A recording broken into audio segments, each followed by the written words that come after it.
So I'm here today with Kaz Sato from Google Cloud. Kaz, welcome. Thank you so much.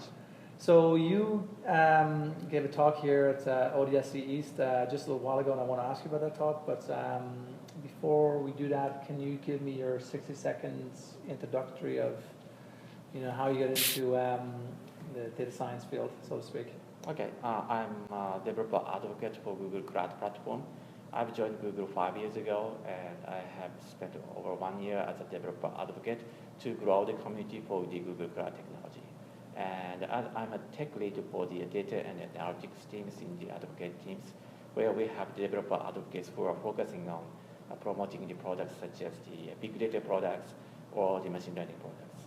Fantastic. And as an advocate, you guys are doing an excellent job because TensorFlow and other Google Cloud products are white hot at the moment. So you actually just gave a talk on TensorFlow. For the people who are looking at this video who didn't attend, can you give us the key takeaways from that talk, please?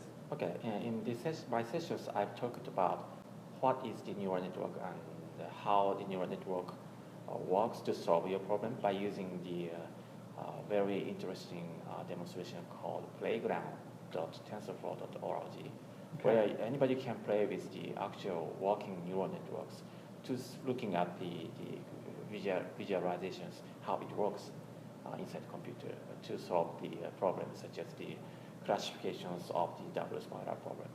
And then I've talked about what are the challenges for the neural network right now, which is the computation power you have to take.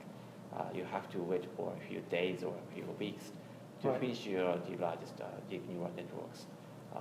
Even by using the GPU, a single machine with 2 GPU cards or 4 GPU cards, it still takes a few days or weeks to finish your training. So that's the largest problem, and you have to migrate into the environment where you can use the distributed trainings to finish your training within tens of minutes.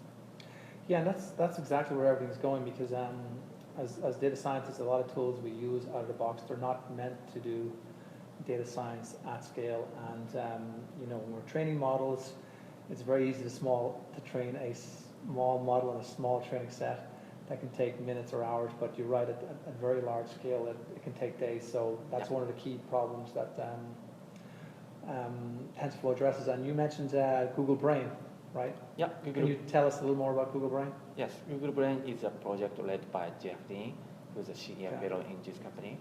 And it is all about running your large-scale neural network training on Google Cloud, which has tens of thousands of machines in the data center. Yeah. Right.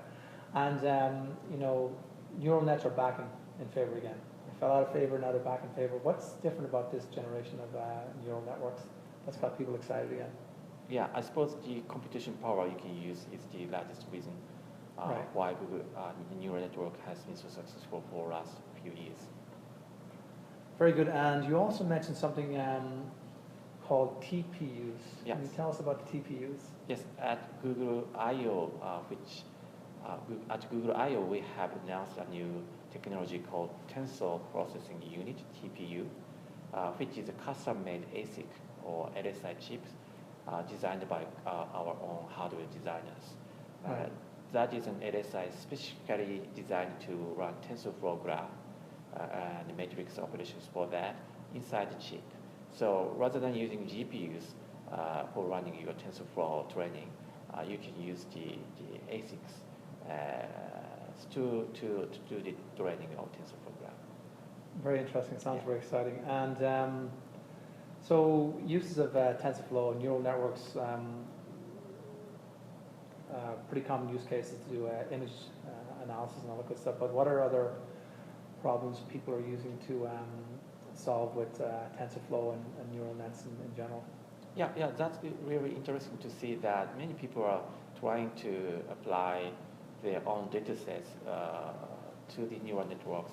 For example, the financial customers are trying to use the neural network for the analysis of the time series data, such as the stocks or the bonds. Or the ads people are really hoping to solve their problem by using neural networks by analyzing the ads data, user profiles, or the predictions whether the user could click their ads or not, that kind of thing. Yeah, very interesting. And you're actually based out of Google in Tokyo, correct? Yes. So as a lot of our listeners know, we're very excited to have an event coming up in Tokyo next February. We're going to co-host with Base Technology. Yeah. And we're hoping to have you as one of our key speakers there. Yeah. But tell us about what's the data science community like in Japan in general? Yeah.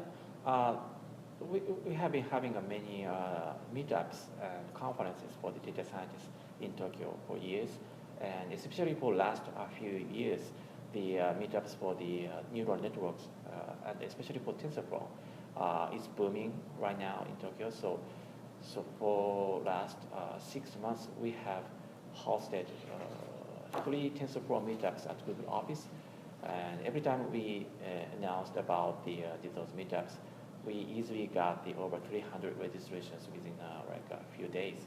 Oh, that's fantastic. Yeah.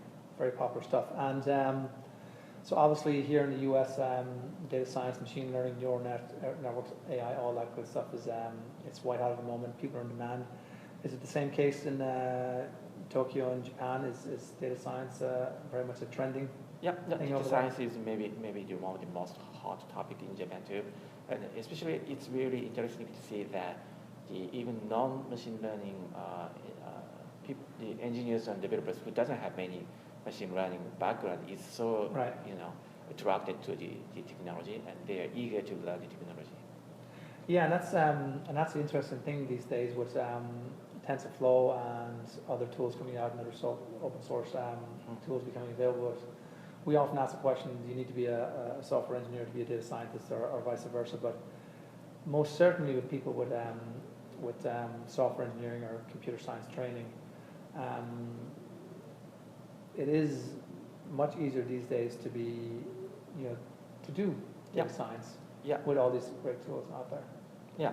I think the tools such as TensorFlow or the other open source frameworks for machine learning, right, like scikit-learn, those are the reasons why it's become so easy for the non-machine learning engineers to getting started playing with machine learning. Yeah, and it definitely takes a lot of the heavy lifting out, but there is a concern that again, it's like with statistics, you may run a model, but being able to interpret your model, your results, and understand your results is kind of a different problem that is going to be the challenge, right? Because if tools like TensorFlow make it very easy to train a model, do it quickly, give you results, but the interpretation challenge is always going to be there. Yeah.